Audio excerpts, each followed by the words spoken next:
प्रसार माध्यमे हा शब्द आपल्या कानावर पडला की मनामध्ये विविध चित्रे निर्माण होतात। घरी आई बाबांचं न ऐकणारं आणि जिथे दुसऱ्यांची ट्विट ट्विट असं ऐकावं वाटतं ते भिंडळ आणि ज्याच्याशिवाय आयुष्याचं टायर पंक्चर झाल्यासारखं वाटतं ते म्हणजे YouTube।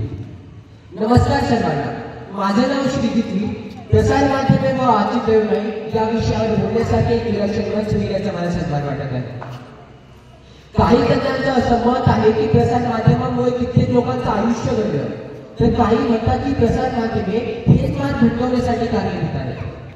अशा वेळेस देशाला महासत्ता बनवण्याची जबाबदारी ज्या युवकावर आहे तो युवक देशहितासाठी व स्वहितासाठी प्रसार माध्यमांचा वापर करतो का? प्रसार माध्यमांचा आजच्या तरुणाईवर इतका प्रचंड प्रभाव पडला आहे की कर्तृत्वाची जाण आणि नेतृत्वाचं भान नसणारे युवक जेव्हा अजाणतेमुळे प्रसार माध्यमांचा वापर करायला लागतो तेव्हा प्रसार माध्यमे हे समाजासाठी सामाजिक आहेत का असा प्रश्न पडायला लागतो।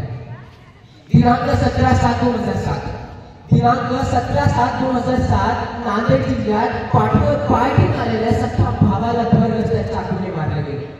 तोभा गर्दी जमा झाली पण त्या गर्दीतील एकही व्यक्तीचा हात हा त्या व्यक्तीला मदत करण्यासाठी होता नाही, परंतु त्या गर्दीतील प्रत्येक व्यक्तीचा हात हा घडलेल्या घटनेचे प्रक्षेपण करण्यात व्यस्त होता।